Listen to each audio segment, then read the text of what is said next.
No sé si alguien si alguien se puede reflejar en la idea de sus hijos pequeños o de sus nietos que tanto amamantamos, ¿verdad?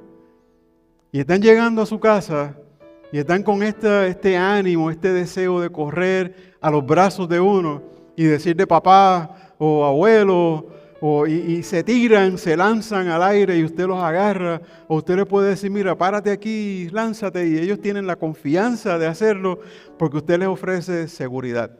Porque usted les ofrece esa sensación de que yo puedo hacer cualquier cosa y papi o abuelo o tío me protegen, me cuidan y yo estoy seguro en las manos de papi o de tío o de abuelo. Eso es parte de lo que queremos exponer esta tarde. Es un pasaje, una perícopa extremadamente preciosa que a veces la leemos tan rápido que no le extraemos todas las cosas que nosotros podríamos extraerle. Me estoy refiriendo al Evangelio de Juan, al capítulo 10, los versículos 14 al 18. Estos versículos nos ofrecen y nos presentan unas imágenes de las más conmovedoras de Jesús cuando Él se presenta como el buen pastor. Es como el Padre, ¿no? Como ese Padre nuestro. Ese que nos ofrece toda la confianza del mundo, que nos da toda la seguridad, que nos lleva a pastos verdes, ¿no? Y usted está seguro en las manos de Él. Pues ese buen pastor, y a lo largo de la historia, los pastores se distinguen en la Biblia y se distinguen en todos los sitios por ofrecer cuidado, protección, liderazgo y seguridad. Estamos claros con eso, ¿verdad? Ahí no hay. Y desde los tiempos antiguos, en nuestros días, los pastores han sido responsables del bienestar de las ovejas, guiándolas a buenos pastos verdes y protegiéndolas. En el contexto bíblico, la metáfora del pastor se utiliza para describir la relación de Dios con su pueblo. Siempre me gusta hacer análisis del Antiguo Testamento y ver los versos del Nuevo Testamento. Y en el Antiguo Testamento vemos cómo Dios, y si usted quiere después en su casa chequear Ezequiel capítulo 34, se va a deleitar en él. Porque el Señor le está hablando a los, no le diga nada, pero a los malos pastores de Israel. A los malos, los que no cuidan sus ovejas. Pero en el Antiguo Testamento vemos cómo Dios se refiere a sí mismo como el pastor de Israel. Aquí en el Nuevo Testamento, ya Jesús dice que Él es el buen pastor.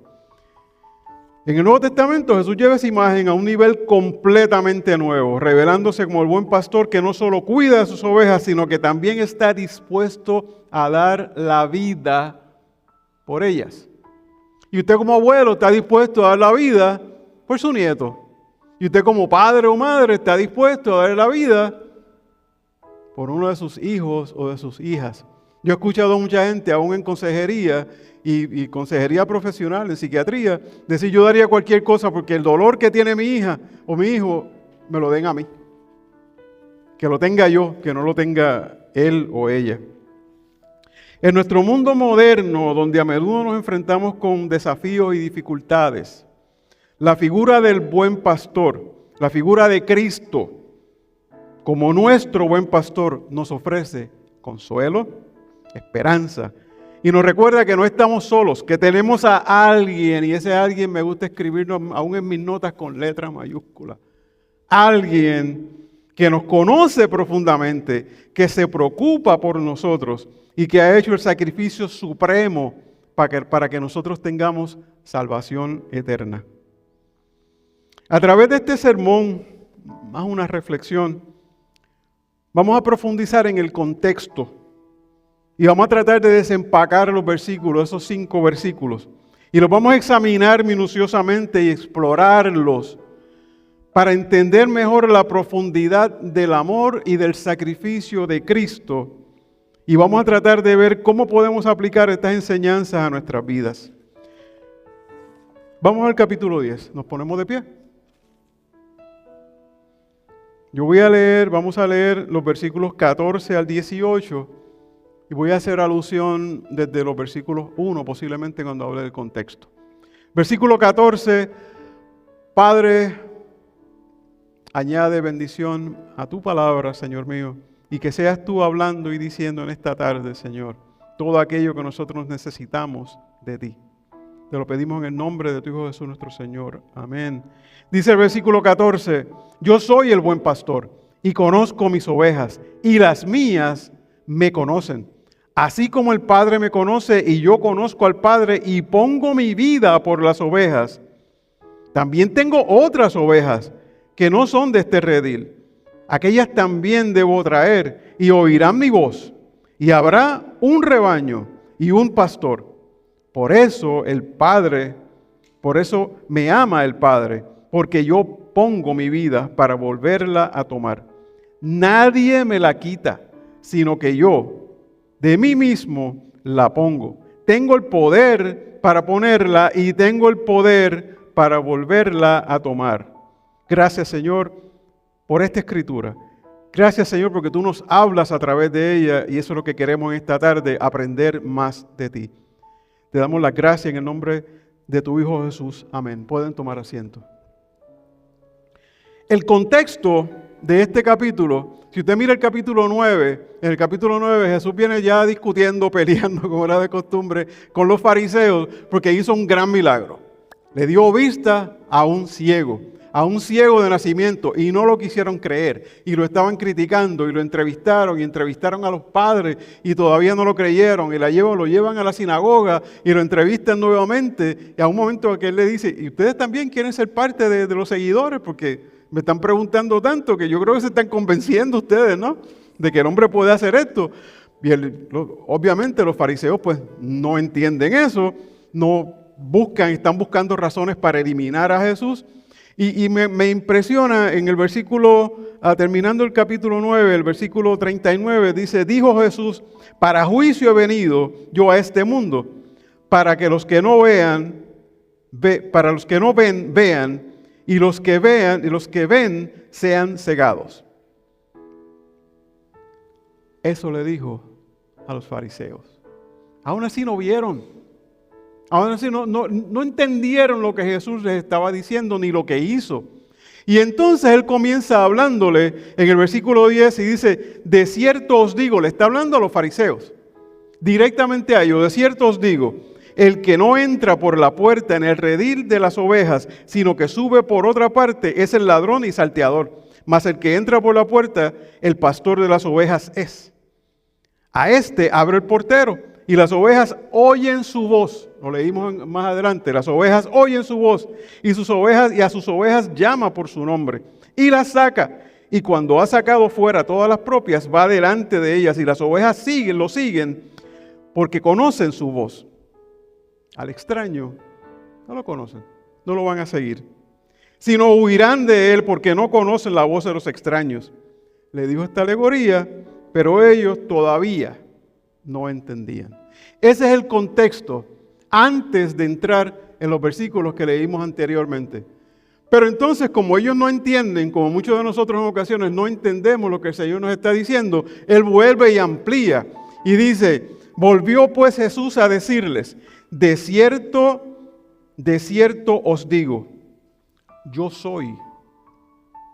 Y de ese yo soy habló en un momento. La puerta de las ovejas. Todos los que antes de mí vinieron, ladrones son y salteadores, pero no los oyeron las ovejas. Yo soy la puerta. El que por mí entrare, 3 cosas van a ocurrir. El que por mí entrare, entrará, será salvo, entrará, saldrá y hallará pastos. El ladrón no viene sino para hurtar y matar y destruir. Yo he venido para que tengan vida y para que la tengan en abundancia. Y aquí por primera vez dice, yo soy el buen pastor. El buen pastor da su vida por las ovejas. Así que ustedes tienen un contexto bastante claro de la diferencia que había en aquel momento entre Jesús y los fariseos. Y cómo Él se describe hasta ese momento. Primero se describe como que yo soy la puerta y ahora se está describiendo como que yo soy el buen pastor. Y llegamos ahí en este momento. El versículo 14, si me permiten la exégesis ya, versículo 14 dice, yo soy el buen pastor y conozco mis ovejas y las mías me conocen.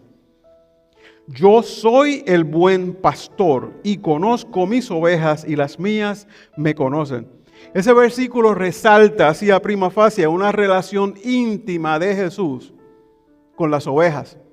Las conoce, lo había dicho en el versículo 3 y el versículo 4. ¿Verdad? Dice en el versículo 3, a este abrió el portero y las ovejas oyen su voz y a sus ovejas llama por su nombre. O sea, a Cristian lo va a llamar por su nombre. A todos ustedes los va a llamar por su nombre. A mí me llama por mi nombre porque nos conoce y nosotros conocemos su voz. No todo el mundo tiene ese privilegio. No todo el mundo conoce del Señor. Y mucho menos el Señor conoce, entre comillas, pero no reconoce como tal íntimamente al que no tiene una relación íntima, como dice el Salmo 25, versículo 14, que dice que a los que tienen esa relación, esa comunión íntima, a ellos le va a revelar su pacto. Así que ese versículo yo lo puedo dividir en dos. Yo soy el buen pastor. Y cuando digo yo soy, aquí quiero expandir un poco. Porque ese principio de yo soy era grande para el judío. Yo soy se refiere a cuando Moisés le dice al Señor, ¿y qué voy a decir? ¿Que quién me envió? Tú me estás enviando a sacar un pueblo, tú me estás enviando a cosas enormemente grandes. ¿Cómo tú te llamas? ¿Qué yo puedo decir? ¿Y cuál fue la contestación del Señor? Dile que el yo soy te envía. El yo soy te envía. Cuando al judío se le dice el yo soy, dije se le dice porque todavía el judío ortodoxo reconoce esa frase como de una propiedad de un nombre que no quiere mencionar y le dice Yahvé y no lo quiere escribir tan siquiera. Y por eso todo el resto de los nombres, Adonai y todos los demás que Cristian estaba cantando ahora hace un momento. Porque reconoce el nombre, pero no lo quiere, lo encuentra tan grande que no quiere pronunciarlo. Y entonces aquí Jesús dice, yo soy la puerta. Y ahora dice, yo soy el buen pastor. Y ese es uno de siete yo soy que Juan numera o escribe a través de su evangelio. Claro, cuando hablamos de los 4 evangelios, hablamos de 3 sinópticos. ¿Y qué quiere decir sinóptico? Que los vemos prácticamente igual, que dicen más o menos, llevan un registro, una cronología en algunos de los casos, de los eventos de Jesús sobre la tierra. Pero Juan se esmera por tratar de probar la deidad de Jesús. La deidad, que Jesús es Dios. Y cuando entonces dice yo soy, lo recalca. Si usted lee la Biblia textual, que posiblemente sea, como dice el nombre de ella, la más cerca de los pergaminos, le dice que el logos, el yo soy, el logos, se hizo carne. En un momento dice que tabernaculizó con nosotros. El logos, el verbo, se hizo carne. Así que ese es el yo soy. Y el yo soy tiene una relación con nosotros. Dice, la imagen del pastor y las ovejas es frecuente en toda la Biblia, simbolizando cuidado, guía y protección. Yo le dije que iba a hablar un poquito de los comentaristas y de la gente que sabe un poco más que uno, porque de ahí aprendemos, ¿no? Así que Agustín de Hipona comenta que este conocimiento mutuo es una expresión de amor y comunión, donde el pastor no solo conoce a sus ovejas por nombre, sino también la necesidad y las debilidades. Cuando su hijo se tira en sus brazos, sabe que papi me quiere. Sabe que papi me protege. Sabe que papi sabe lo que yo necesito. Y cuando estoy enfermo, acudo a sus brazos porque Él me ofrece sanidad. Él, en su seguridad, en su protección, me ofrece la sanidad que yo necesito. Esa es la imagen del buen pastor que nos está proyectando Juan en 10:14, cuando el Señor dice, yo soy el buen pastor y conozco las ovejas y las mías me conocen.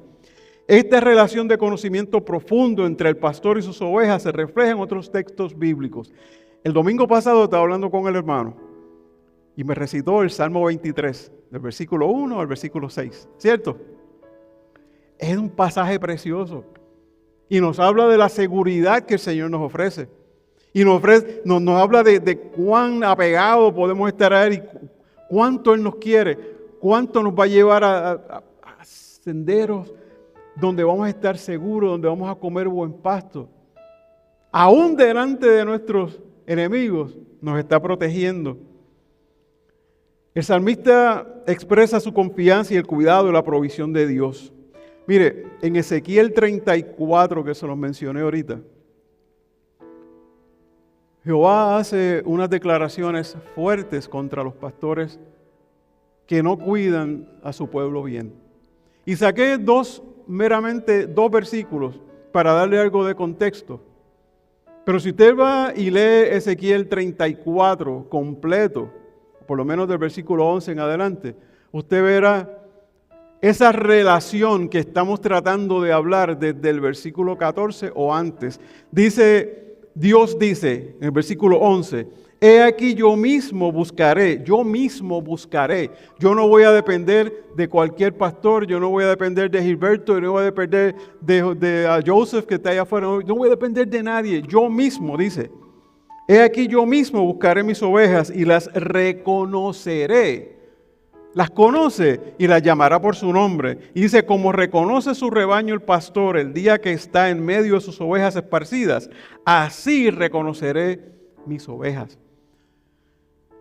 Estos versículos enfatizan la atención personal y el cuidado que Dios, el buen pastor, tiene por su pueblo. Dios no delega esa tarea, como yo le estaba diciendo ahora, en otros, sino que personalmente se involucra en el cuidado y en la búsqueda de sus ovejas. Hay un predicador que mucha gente le gusta leer y escuchar, y se llama Charles Spurgeon. Y a Spurgeon se le decía el príncipe de los predicadores. Y él también habló sobre este versículo y destacó el conocimiento mutuo entre el buen pastor y sus ovejas.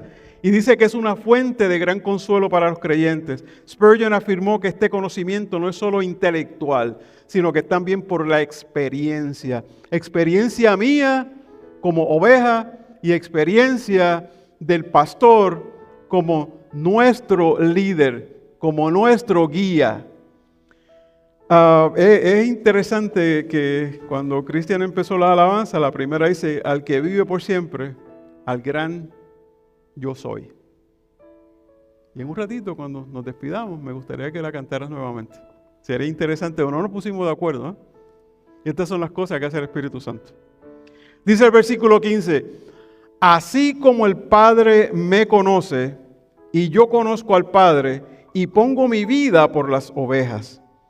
Jesús compara su relación, la suya, con las ovejas, con su relación con el Padre.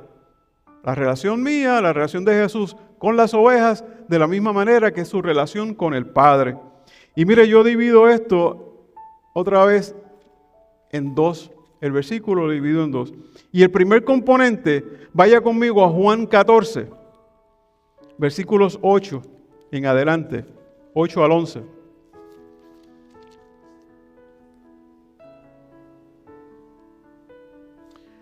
Y es cuando Felipe le está hablando al Señor y le dice, muéstranos al Padre y nos basta.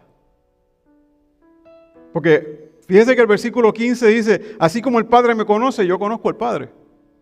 Y aquí está hablando de esta relación y dice Felipe, muéstranos al Padre y nos basta. Y Jesús le dijo, ¿tanto tiempo hace que estoy con vosotros y no me has conocido, Felipe?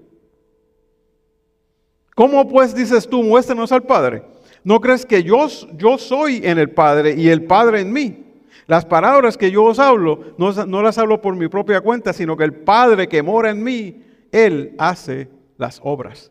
Creedme que yo soy en el Padre y el Padre en mí. De otra manera, creedme por las mismas obras. Así que nos está mostrando que hay una relación directa entre Padre e Hijo. Decisiones que se tomaron en el cielo de antemano, en la eternidad pasada, como se dice en la teología, en la eternidad pasada, son las que nosotros estamos viendo aquí. Y dice, y pongo mi vida por las ovejas. El teólogo Karl Barth dice que esta afirmación subraya la divinidad de Jesús y su disposición a sacrificar su vida. Subrayé esta nota mía, dice, a sacrificar su vida por la salvación de la humanidad, pero subrayé sacrificar la vida porque voy a hablar de eso ahora. Un acto amoroso de supremo amor y obediencia, que es una palabra que vamos a escuchar por el resto de la tarde bastante. Porque en todo este acto hubo una obediencia perfecta de Jesús para con su Padre. Y dice, podemos comparar este versículo con Filipenses 2:8. Si usted se acuerda de Filipenses 2:8, lo puede buscar. Dice, y estando en la condición de hombre, se humilló a sí mismo, haciéndose obediente hasta la muerte y muerte de cruz. Vamos a desempacar un poquito ese. Dice que estando en la condición de hombre, o sea, quiere decir que admitimos que hay una condición de Dios. Hay una condición de hombre y una condición de Dios. Queremos decir que hay una unión hipostática. Y Jesús estaba en este momento con nosotros como hombre. Cuando Él resucita a Lázaro, dice que Él lloró. O sea, emociones de hombre. Creo que es el versículo más corto de la Biblia, ¿no? Y Jesús lloró. Nos muestra la capacidad de Él de ser como usted y como yo. Y dice que se humilló. Me acuerda 2 de Crónicas, capítulo 7, versículo 7, versículo 14, ¿no? Si mi pueblo se humillare. Por ahí en adelante dice, asimismo, haciéndose obediente hasta la muerte y muerte de cruz. ¿Y por qué señalo muerte de cruz? Y voy aquí en el sacrificio de vida. Porque ese sacrificio conllevó terminar en un madero. Y según Deuteronomio 21:23 dice que el que muriera en madero, maldito sería. Así que el Señor no solo se hizo pecado por nosotros, como dice Pablo en Corintios. No es que se hizo pecado solamente, sino que se hizo maldito por nosotros. Es un sacrificio que nosotros a veces no valoramos tanto y no lo miramos tanto y no lo apreciamos tanto y lo damos como, dice en Castilla la Vieja, for granted. Lo damos porque pues, es un hecho. El Señor murió, nos salvó, nos ofreció justificación y chévere, déjame ir para el trabajo que ya es tarde. Creo que no le damos el peso que debe tener. En Hebreos 5, Juan Crisóstomo, uno de los padres de la iglesia, comentó que este versículo muestra la perfecta armonía y comunión entre padre e hijo, como le señalé hace un rato. Y según Crisóstomo, el sacrificio de Jesús no fue una mera formalidad, sino una expresión genuina de amor y unidad con el Padre, destinada a traer salvación y restauración a la humanidad.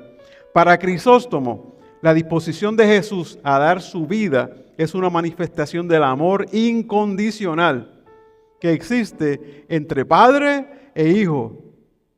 Es un plan que ellos tenían ya hacía rato. Ok, ¿va a haber pecado? Sí, va a haber pecado. El hombre va a pecar. Y tenemos una manera de cómo solucionarla. Y no va a ser con machos cabríos, y no va a ser con becerros, y no va a ser con ovejas. Tiene que ser con sangre humana. Tiene que ser un sacrificio humano. Y el sacrificio, cuando dice, ¿a quién enviaré? Envíame a mí. Yo voy. Hay unión, hay respeto, hay obediencia. Dice el versículo 16, también tengo otras ovejas que no son de este redil. Aquellas también debo traer y oirán mi voz. Y habrá un rebaño y un pastor. También tengo otras ovejas, vaya conmigo a Juan 17:20. En la oración de Jesús, en el aposento alto, horas antes de ser apresado,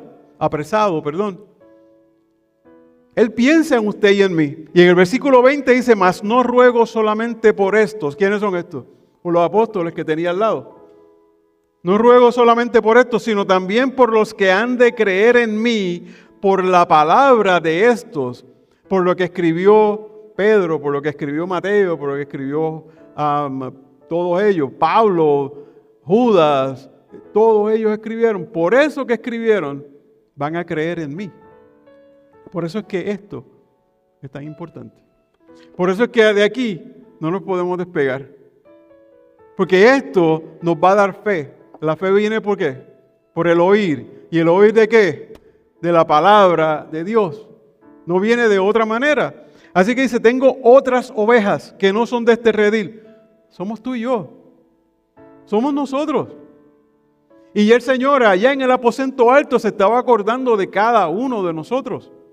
Y aquí lo hace patente en este momento Jesús diciendo, tengo otras ovejas que no son de este redil, a quien debo traer y van a escuchar mi voz. ¿Por qué? Porque ya fueron, desde antes de la fundación del mundo, estas fueron predestinadas.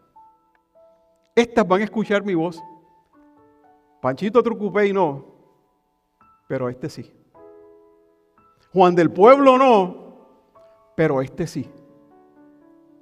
Van a escuchar mi voz, porque me conocen y yo las conozco desde antes de la fundación de la tierra. Y habrá un rebaño y un pastor. Todo en la Biblia cuadra. Vaya a Efesios capítulo 4, los versículos 3 al 6.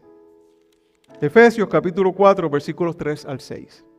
Mire lo que dice Pablo cuando está describiendo la unidad en el Espíritu. Dice en el versículo 3, solícitos en guardar la unidad del Espíritu en el vínculo de paz. Un cuerpo y un espíritu, como fuisteis también llamados en una misma esperanza de vuestra vocación. Un Señor, una fe, un bautismo, un Dios y Padre de todos, el cual es sobre todos y por todos y en todos. Y acá Jesús está diciendo que habrá un rebaño y un pastor. Pablo lo expande cuando le está hablando a los efesios. Uno solo, no necesitamos nada más. Un bautismo, un Señor. Ese versículo expande la misión de Jesús, más allá de Israel definitivamente. Indica la inclusión suya y mía de los gentiles. Calvino señala que este pasaje es profético, claro que lo es, anticipando la expansión de la iglesia a todas las naciones y la unidad de todos los creyentes bajo un solo pastor, un solo Señor, Cristo. Isaías también, yo le dije ahorita que me gusta mirar pasajes del Nuevo Testamento y del Antiguo para compararlos. Y si comparo uno que dice Isaías 56:8, dice el Señor Dios, el que reúne a los dispersos de Israel, que reúne a los dispersos, aún juntaré sobre él a sus congregados. O sea, son los dispersos y le voy a juntar también a aquellos que hacen falta para tener mi pueblo completo. Dice este versículo, profetiza la inclusión de los gentiles en el pueblo de Dios. Se lo dijo también a Abraham, que su pueblo iba a ser más grande que las estrellas, más numerosa que las estrellas, que la arena del mar y todo lo demás. En Marcos 16:15 nos envía en la gran comisión a ir por todo el mundo y predicar el evangelio a toda criatura. Está expandiendo, confirma que la misión de Jesús es universal y de que muchos están llamados a ser parte de su rebaño. Fíjense que yo no dije que todos están llamados a ser parte de su rebaño, sino que muchos están llamados a ser parte de su rebaño. La gran comisión es una orden directa de Jesús a sus discípulos, subrayando la importancia de llevar el mensaje de salvación a cada rincón del mundo. Y nosotros a veces nos sentamos demasiado cómodos. Siempre bromeo, y ustedes me han escuchado decir, creo que lo dije la vez pasada, a lo mejor queremos ir a Argentina a predicar, pero tenemos un argentino que vive 2 casas fuera, lejos de nosotros, 2 casas aparte, y no le predicamos a él, pero queremos ir a Argentina a predicar. Y así sucesivamente, pero cuando nosotros aceptamos al Señor, nos tomaron una foto. Así siempre digo, desde que empecé a predicar, siempre he dicho la misma metáfora, ¿no? Nos tomaron una foto porque nos dieron un mandato. Cuando firmamos el contrato, nos hicimos cristianos, ir y predicar el evangelio a toda criatura. A toda criatura. Toda criatura incluye a veces lo difícil para nosotros. Mi papá, mi mamá, mi tío, mi primo, mi sobrino, la gente que está más cerca de uno, que uno está seguro que le va a decir, tú te volviste loco. Ahora que usas la Biblia de desodorante debajo del brazo, ahora quieres que todo el mundo se convierta igual que tú. Pero esos son los que tenemos que empezar por casa. Hay un teólogo que es de nuestro tiempo, se llama Nicholas Thomas Wright. o como él mismo se escribe, N.T. Wright, que comenta que este versículo, el versículo 16, nos dice que tiene otras ovejas, subraya la naturaleza inclusiva y expansiva del reino de Dios. Para Wright, Jesús rompe barreras y abre puertas para que personas de todas las naciones y culturas sean parte de su rebaño, lo que refleja la intención original de Dios para la humanidad. Wright habla y enfatiza de una palabra que usamos en mi última prédica aquí, de la reconciliación y la unidad del pueblo de Dios. Dice el versículo 17, por eso me ama el Padre, porque yo pongo mi vida para volver a tomarla. Y Jesús explica que su sacrificio es voluntario. Aquí nadie lo obligó. ¿A quién enviaré? Yo voy, envíame a mí. Fue voluntario y en perfecta armonía con la voluntad del Padre, porque como he dicho 2 veces, fue un plan que se trazó antes de la fundación del mundo. Dice Barclay, que me imagino que muchos hayan leído algo de Barclay, tiene un comentario del Nuevo Testamento fantástico, uno de los mejores comentarios que haya. Dice William Barclay que este versículo demuestra la autoridad de Jesús sobre la vida y muerte y la certeza de su resurrección. Sigo comparando, porque si hablamos de la voluntad del Padre y la voluntad del Hijo, aquí viene el versículo que más todos conocemos, Juan 3:16.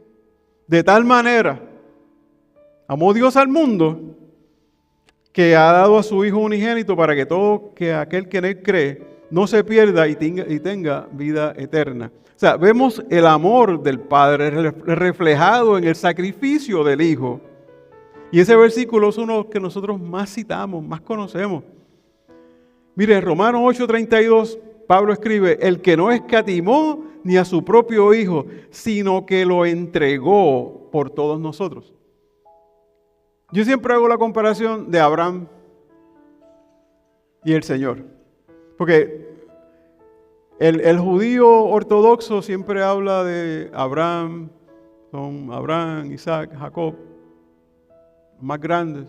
Y Abraham tuvo que casi sacrificar a su hijo. Dije casi sacrificar a su hijo, a Isaac. ¿Pero lo llegó a sacrificar? No. Pero el padre sacrificó a su hijo. O sea, el sacrificio de quién es más grande. El sacrificio del Padre. Y dice Pablo que él no escatimó ni a su propio Hijo, sino que lo entregó por todos nosotros. ¿Cómo no dará también con él todas las cosas? Esos versículos subrayan la profundidad del amor de Dios y su entrega total para la redención de la humanidad. Vamos a valorar la entrega del Señor. Vamos a valorar lo que Dios hizo por nosotros. Dice Agustín de Hipona para este versículo. Dice que esta relación es un modelo perfecto de amor y entrega, donde Jesús, al poner su vida voluntariamente, y eso me acuerda de uno leer Segunda de Crónicas capítulo 29, cuando se está recogiendo dinero para hacer el templo y se está recogiendo diferentes prendas y diferentes cosas para hacer recursos, para hacer el templo del Señor. Y por lo menos 7 veces dicen en el capítulo que todo lo que se hizo y se recogió voluntariamente. Así Jesús dio la vida por nosotros. Al poner su vida voluntariamente, no solo cumple la voluntad del Padre, sino que también demuestra su poder sobre la vida y la muerte. Porque dice el versículo, porque yo pongo mi vida para volver a tomarla. Y Agustín ve en este acto una perfecta armonía y unidad entre el Padre y el Hijo y un amor que trasciende el entendimiento humano. Versículo 18, que es el último que quiero desempacar y analizar en esta tarde, dice, nadie me la quita. Nadie me quita la vida. Nadie me la quita. Sino que yo en mí mismo la pongo. Tengo el poder para ponerla y tengo el poder para volverla a tomar. Este mandamiento recibí de mi Padre. O sea que aquí se está enfatizando en la soberanía de Jesús sobre su propia vida y la vida suya, la vida suya, la vida suya, la vida mía y la vida de cualquiera. La soberanía de Él sobre nuestra vida, sobre la vida de Él y la vida de nosotros y sobre la muerte. tengo potestad sobre la muerte. O sea, cuando él dice aguijón, ¿qué hace el aguijón? ¿Y tu muerte qué? ¿Me vas a vencer a mí? Jamás.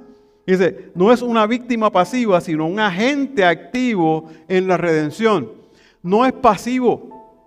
Él se ofrece, Él actúa, Él hace por nosotros. Nosotros somos los que somos recipientes pasivos de una salvación que le costó a Él su vida.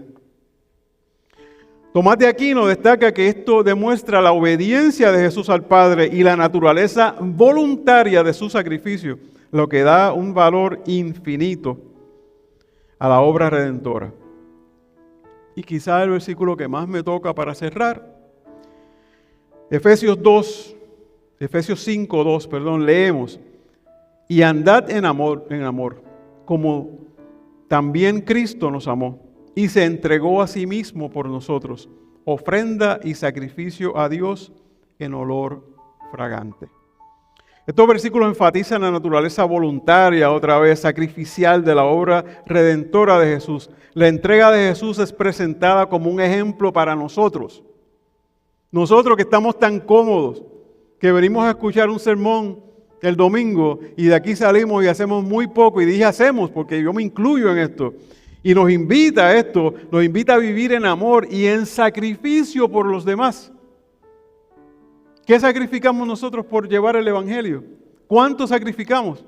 Posiblemente muy poco. Lutero comenta que la declaración de Jesús en este versículo es una afirmación poderosa de su divina autoridad. Para Lutero, la capacidad de Jesús de dar su vida y recuperarla evidencia su naturaleza divina y su control soberano sobre los eventos de la redención. Lutero veía en este versículo una confirmación de la autoridad absoluta de Jesús sobre la vida y la muerte y una prueba de su divinidad. En resumen, es una perícopa preciosa. Es una perícopa que leemos tan fácil que le pasamos por encima, así Él es el buen pastor. ¿Qué implica? No sé, es el buen pastor y da su vida por sus ovejas. Y la entendemos. Miramos la profundidad del sacrificio del Señor. Cuando yo hablé de la reconciliación hace 2 domingos atrás, hablamos de lo mismo también. ¿Por qué? Porque Pablo, en un momento dado, cuando llega a Corintios, le dice, yo no vine con sabiduría, yo no vengo a plantearte temas de filosofía ni cosas que parezca, vengo a presentarte a Jesús crucificado. Ese es el Evangelio. El Evangelio es hablar del sacrificio del Señor, de la sangre derramada del Señor, de la crucifixión y de la resurrección. Eso es el Evangelio. Y eso es lo que se llama el anuncio, el querigma de la iglesia. El querigma, cuando usted dice el anuncio del Evangelio, usted dice el anuncio o el querigma de las buenas nuevas. Y la buena nueva es lo que trae el sufrimiento y la redención de Cristo.